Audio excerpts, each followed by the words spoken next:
7h10, ela que está de volta à nossa bancada, dona Poliana Sorrentina. É sempre uma satisfação ter essa professora aqui com a gente, viu? Setembro Roxo é um movimento internacional de conscientização sobre a doença de Alzheimer. Muita gente não sabe, mas no Brasil, no campo previdenciário e assistencial, pessoas diagnosticadas com Alzheimer podem ter direito a benefícios como o benefício de prestação continuada, auxílio-doença, aposentadoria por invalidez, entre outros. E para esclarecer melhor quais são esses direitos e como garanti-los, recebemos hoje a advogada especialista em direito previdenciário, Sara Diniz, mais uma vez aqui com a gente no Conexão Clube Tambaú. Chamei de professora porque ela tem propriedade demais para falar sobre esse assunto. É uma verdadeira doutora. Ela dá uma aula, esclarece e tira dúvidas, né? Isso aí. A gente tá aqui para tirar dúvidas em alusão a esse tema. Professora, doutora, quais os principais benefícios hoje que as pessoas de Alzheimer podem ter, né? Hoje em dia, direito.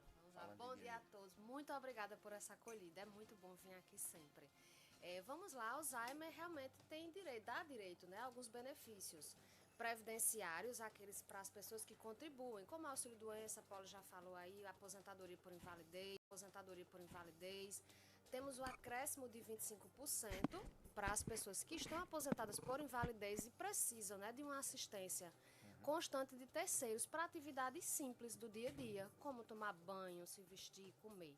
E, além disso, temos o benefício assistencial, que é aquele para as pessoas que não contribuem, o BPC. Isso mesmo. Quais são as pessoas que podem auxiliar a pessoa com Alzheimer nessa situação? Por exemplo, é um parente de primeiro grau, algum vizinho, a gente viu agora, falou de assistência de vizinhos, alguém que possa dar essa assistência, mas que o direito previdenciário entenda como sendo legal para isso?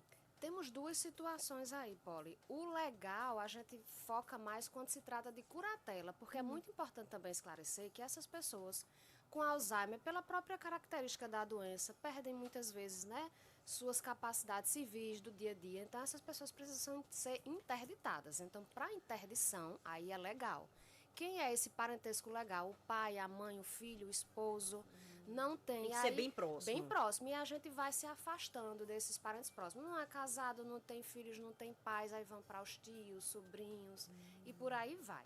Agora, os cuidados, aquilo que eu falei do acréscimo de 25%. É uma pessoa que está em casa, ela não consegue sequer tomar um banho sozinha. Então, para ter direito ao acréscimo de 25%, qualquer pessoa pode dar esse auxílio. Aí a lei não exige nenhum tipo de parentesco. E vamos dizer que a pessoa conseguiu autorização, ter acesso a benefício, independente de qual seja, e aposentadoria, BPC, enfim.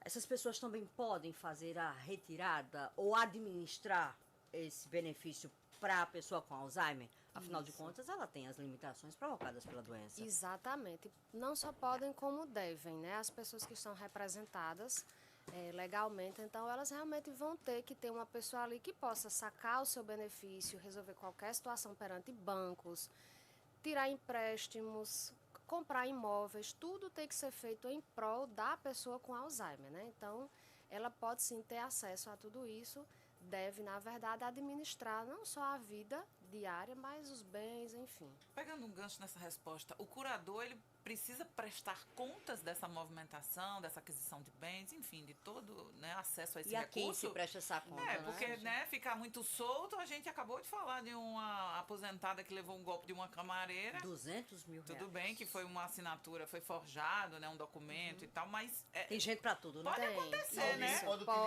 O curador oficial, ainda assim, se aproveitar dessa pessoa. Né? Além do curador oficial, alguém pode supervisionar? Digamos que tenha... Poli é minha... é responsável por mim. Alguém pode supervisionar Poli, outra pessoa? E esse alguém é de algum órgão público? Pronto. Seria o próprio INSS, né? Ou quem seria essa pessoa para ver se ele, no caso, está recebendo tudo que merece? Exato. Isso, a curatela realmente é uma responsabilidade muito grande, né? De uma pessoa que vai assumir aí esse ônus de cuidar e administrar. Quem fiscaliza? O poder público, o poder judiciário. Não é uma coisa na prática que a gente vê. Por exemplo, a gente tem uma ação de interdição, o juiz ali determinou que Poli vai ser sua representante, né? Por exemplo. E aí ela vai administrar, fazer tudo em prol daquela pessoa. Se a justiça, o Ministério Público... Alguém da família pode contestar? Denunciar, pode. Inclusive, é muito comum nos processos, os juízes, geralmente, eles até mandam intimar as pessoas, as partes do processo, para saber se, por exemplo, tem mais irmãos, os irmãos estão de acordo que aquela pessoa seja a administradora da vida e dos bens. Então, não é um processo simples. Existe audiência, realmente vai ser investigado ali se aquela pessoa tem condições. Então, quem fiscaliza o Ministério Público e a Justiça, a qualquer tempo, pode chamar aquela pessoa para, né, prestar contas. Como você falou, Silvia, realmente existe isso justamente pela segurança, né? Falando pelo direito, assim, para comprovação, né, no direito em si. Como é feita essa comprovação da doença no Alzheimer por INSS? Né? Tem que ter todo juntar papel, laudo, como é que funciona o processo no direito? Exato, tem que ter a prova médica, é o principal aí, para benefícios assistenciais e auxílio-doença, aposentadoria. Tem que ter laudos médicos, comprovando que a pessoa tem aquela doença, tem que ter o CID correspondente e informar quais são as dificuldades. É muito importante também a gente esclarecer o seguinte: não é porque você tem Alzheimer que você vai diretamente se aposentar. Às vezes, no início da doença, ali você tem direito só a um auxílio-doença, porque a doença ela não está tão avançada ainda, mas a gente sabe que, pela natureza, é comum que se aposente. Então, é atestado médico, laudo médico.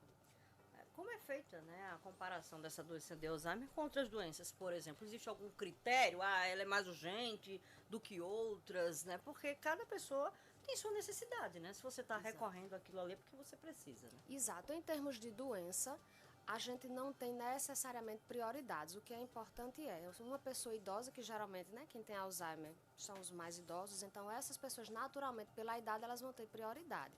Em termos de doença, vou dar aqui um exemplo, o INSS. Ele não vai tramitar esse processo de forma mais rápida porque a pessoa tem Alzheimer, porque também tem gente que tem câncer, tem uma diabetes muito grave. Então, assim, quando é em termos de doença, a gente não tem como priorizar, é mais em idade mesmo. E o tempo de um processo desse, em média? Se Desde o dia que entrou em entrada, um exemplo, em média, assim. Em média. Tá, se for auxílio-doença, aposentadoria por invalidez, no INSS, a gente coloca aí 3, 5 meses no máximo, porque tem perícia, né? O INSS está demorando um pouquinho mais, a média é essa. Se for BPC, aí é coisa para 1 ano, E muito o demorado. curador, ele tem algum direito, vamos dizer assim, é um idoso, está com Alzheimer, está no grau elevadíssimo, não consegue mais ficar em casa só. Eu posso me afastar do trabalho, eu tenho meus compromissos também. Eu tenho como alegar, de alguma forma, junto às autoridades, ao governo, que eu também não tenho condições de exercer minha função porque essa pessoa com Alzheimer depende de mim? Infelizmente não tem. Isso é uma coisa que a gente vê muito no dia a dia, principalmente após o falecimento. As pessoas chegam, eu cuidei da minha mãe por tanto tempo e agora? Eu me afastei do trabalho, né? Eu parei de contribuir. Infelizmente não tem. O que tem é esse acréscimo de 25%, que é um acréscimo no valor da aposentadoria por invalidez dessa pessoa, que é já para custear um cuidador. Mas o cuidador em si, infelizmente, ele não tem direito. Muitas vezes tem que se afastar do trabalho, sua Às vida vezes a fica gente ali se prejudica parada. no trabalho, Isso, porque com precisa certeza. faltar e a empresa não compreende. Isso. Aí você também fica, né, Isso. com o risco de perder até seu emprego. né? Exato. E aí, muitas vezes, acontece isso. Essas pessoas falecem e a gente não tem o que fazer pelos cuidadores, a não ser que seja um esposo, né, que vai ter pensão, um filho, inválido, enfim, ou menor. Mas, na prática, não tem. Além do... Se o benefício for negado, tá? O que é que a família pode fazer? Ela pode recorrer? Pode. Tanto pode recorrer na via administrativa, mas pela prática a gente não aconselha. A gente aconselha que foi negado no INSS aí para a Justiça.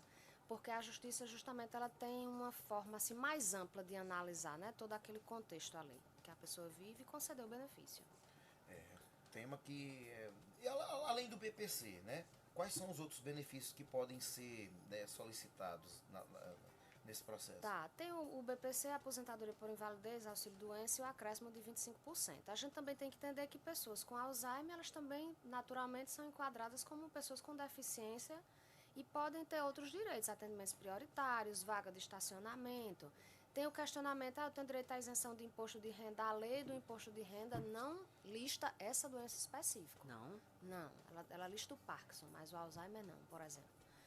Mas aí são coisas que pode-se dar entrada e requerer, enfim, né? E tentar provar os seus direitos. Agora é tão complexo, né? Porque a doença de Alzheimer diz muito respeito ou dá muita relação à questão da memória dia, né, do povo, ao dia a dia, né? E não diz quando vai acontecer. Às vezes dá sinais, esses sinais são invisíveis para quem está passando Isso. por essa situação ou para quem está no nosso entorno. Não tem como se preparar, muitas vezes, para solicitar um Às benefício. vezes não dá nem para comprovar. Não. Não, comprovar tá, mas imagina, eu comecei a sentir sintomas. Aí até a família Fazer esses estudos, fazer, até a família concluir. perceber, É. até dar entrada, até juntar essa papelada, é todo um processo. Às vezes a pessoa já está com idade bem avançada Exato. e já está até mesmo com algum benefício. É. Ou seja, a pessoa que já é aposentada pode ter acesso a outros benefícios? Só se for aposentada por invalidez. Aí vai ter direito ao acréscimo de 25%. Ah, é? É, e é muito importante isso ali que você falou, porque a gente confunde muito. Será que o idoso é a idade natural ou é um Alzheimer? Então, esse início é muito difícil, né? De se Até pro diagnosticar de uma próprio forma INSS rápida. comprovar. Exatamente. Aí quando existe essa Exatamente. negativa, né, e a família sabe e tal, existe a negativa do INSS, é onde vem o recurso. É, né? ou Procura- justiça. É, vem o Isso recurso mesmo. através. Exato.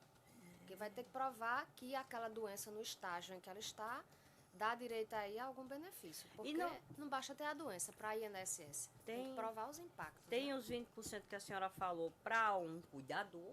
Os né? 25, isso. Os 25. Isso. E para medicamento, tem alguma coisa prevista? Ou Para não? medicamento, a Já, gente... já tem que estar incluso lá naquele benefício. Pronto, não, medicamento, tem alguns medicamentos que o Estado fornece. Na farmácia. Naquela popular. farmácia popular, dependendo... Aqui, né, na Paraíba tem o Cedimex. CDMEX também, aí vai depender da medicação. Mas para desconto em medicamento em si, não. Tem, alguns medicamentos tem. Na farmácia popular, não só para Alzheimer, mas outros também. O que é considerado baixa renda para conseguir o BPC? Baixa renda, 1/4 do salário mínimo por pessoa. Então, o que é que a gente tem que pensar? Na minha casa tem 4 pessoas e só tem um salário mínimo. Dividido para todo mundo, 25% para cada um. 25%. Doutora, mesmo que a pessoa esteja na fase inicial, como a gente estava comentando aqui, né? Que ainda nem se sabe se tá em estudos, vamos dizer assim. Mas já existe um laudo médico suspeitando de Alzheimer. Se nesse laudo tiver suspeita de Alzheimer, existe alguma possibilidade dessa pessoa ter esse benefício aceito? Existe, porque Ou só quando está concluído que está diagnosticado com Alzheimer? Essa diferença aí. não, a gente sempre fala assim, doença. Tanto faz a doença, não tem isso, a doença boa, doença ruim para benefício, digamos assim. O que vai importar é o que é que aquela doença está causando. Ela está no início, não se sabe ainda que é Alzheimer, está investigando, mas aquela pessoa ela já não consegue tomar um banho só, então ela precisa desse acréscimo de 25%, independente da doença. A gente está falando aqui de Alzheimer, mas o que é que a gente prova para a INSS? Não importa qual é a doença que eu tenho, importa que essa doença está me causando alguma incapacidade. Vamos acreditar que pode ter alguém acompanhando agora o Conexão Clube Tambaú que esteja nesse processo, que não sabe se é, que está vendo se é ou conhece alguém. Qual o primeiro passo, então? O primeiro passo é buscar médico, né? Seu acompanhamento médico, conversar ali e ver o que é que esse médico pode fornecer em termos de documento. O médico já consegue fornecer algum laudo, algum atestado, dizendo que aquela pessoa não tem Alzheimer, mas às vezes uma demência, porque a demência faz parte do Alzheimer, mas não necessariamente a demência é um Alzheimer, né? Então, o médico ali não, de início ela tem uma demência, então ela já pode dar esse diagnóstico e a pessoa ir atrás dos benefícios. A pessoa com laudo, além do laudo, quais são os outros documentos? Laudo, aí a gente vê documentos pessoais, identidade CPF, sempre comprovante de residência. Se você já é aposentado do INSS, já tem a comprovação da sua aposentadoria. Se você é uma pessoa que está trabalhando, mas que teve um Alzheimer precoce, você tem carteira de trabalho que você vai comprovar esse vínculo. Se for para benefício assistencial, que é o BPC, aí tem que ter a documentação de todo mundo que mora em casa. Identidade CPF, comprovante de residência, né, dessas pessoas também, carteira de trabalho, certidão de nascimento ou casamento e o CAD único. Porque o BPC tem a particularidade da renda Da familiar, renda. né? Explica um pouquinho Isso, isso para quem exato. não está compreendendo Pronto. ainda essa O situação do INSS, BPC. ele vai avaliar se essa família está em situação de vulnerabilidade social, que é o que a gente disse que é uma família que só tem 25% do salário mínimo por pessoa. Então, ele vai avaliar toda essa documentação, vai ver se essas pessoas estão no CAD único, tem que ter CAD único para BPC. Sim. Então, se está no CAD único, João, Maria e José, então traz a documentação dessas pessoas e o INSS vai avaliar a renda vai ver que essas pessoas não trabalham, e aí ele vai verificar isso, verificar a doença e concede o benefício. Se Tem tiver- alguma diferença se a pessoa com Alzheimer for provedora da casa? É aquela que sustenta a casa? Como a senhora falou, às vezes Sim. tem criança pequena, às vezes o parceiro ou a parceira não trabalham, e ela é a responsável pela estrutura familiar financeira. Tem alguma diferenciação? Ela ter que comprovar aquilo ali? Não, não tem. Para fins de benefício assistencial, se é uma pessoa que é provedora, a gente já entende que ela tem renda. Se for acima do salário mínimo, uma renda superior, vai ter que comprovar relativização. Tem gastos em casa. É uma pessoa que vai pedir um auxílio-doença, uma aposentadoria. Não tem problema nenhum ela ter renda e ser a provedora. E aí a gente vai reforçar bem essa questão do acréscimo de 25%, porque as pessoas também não vão atrás desse benefício. Na sua experiência, na sua visão, qual seria o principal benefício que a pessoa deveria procurar inicialmente? Seria o INSS mesmo, buscar uma aposentadoria ou um auxílio doença ali que lhe dê assistência inicial, porque o BPC, como a senhora falou, precisa ter o cadastro no Cade Único, nem todo mundo tem, nem todo mundo se enquadra e as pessoas têm urgência, né? Exato. Se a pessoa não se enquadrar no BPC e ela também não tiver contribuição para a Previdência, infelizmente ela vai ficar sem benefício. Agora, se é uma pessoa que contribui ou contribuiu tá no máximo aí 2 anos sem pagar, ela tem que ir para auxílio-doença e aposentadoria, que são os melhores benefícios. A gente chama de benefício previdenciário também para as pessoas entenderem. Tudo que tem 13º a gente sabe que é benefício previdenciário, assistencial não. E também, Poli, o que é que a gente tem que pensar? Que é muito importante, que as pessoas também nem todas sabem. Eu tenho uma mãe, por exemplo, ela se aposentou por invalidez, mas ela não se aposentou pelo Alzheimer. Se aposentou por problema de coração. Sim. E anos depois ela vai adquirir esse Alzheimer e passa a ter essa dependência total de terceiros. Então eu posso pedir também esse acréscimo. Não é obrigado que a aposentadoria por invalidez tenha sido por causa do Alzheimer. Então é muito comum também as pessoas se aposentam até por invalidez cedo, 50, 60 anos, e lá pelos 70 anos adquirir aí um Alzheimer, então ela pode ir atrás também desse benefício. Eu acredito que muita gente não sabe disso. Isso, muita Acaba gente se não acomodando sabe. com a aposentadoria Isso. inicial e não sabe que pode ter esse acréscimo. O acréscimo dos Exato. 25%, Isso. né? É muito importante. E doutora, e no jurídico, falando assim, sobre a questão da proteção no que diz respeito à Discriminação. Isso. No juridicamente falando, né? O que é que o jurídico me protege nesse Certo. tema? Como o Alzheimer a gente pode enquadrar aí como deficiência, né? Porque é uma doença que realmente é grave, enfim, impacta aí na vida do trabalho da pessoa. O próprio Estatuto da Deficiência prevê essa proteção de discriminação, não discriminar, de ter um atendimento prioritário. Então, se acontece alguma situação discriminatória, denúncia. E aí buscar os meios legais, criminais, cíveis, de acordo com a situação. E buscar uma profissional competentíssima, nossa professora aqui, quando se fala em direito previdenciarista, advogada, doutora Sara Diniz, que eu já sigo aqui nas redes sociais, no Instagram, Sara Diniz, Diniz com Z, claro, gente, .adv. Bora seguir doutora Sara, tirar todas as nossas dúvidas. As publicações dela no Instagram também tem o são contato bem dela, viu? educativas, de orientação. É isso que a gente precisa, né? De conhecimento para poder Isso. conseguir nossos direitos. Obrigada, doutora Eu que Sara, mais agradeço. uma vez, viu? Eu que agradeço. Bom dia. Conversamos mais uma vez com ela.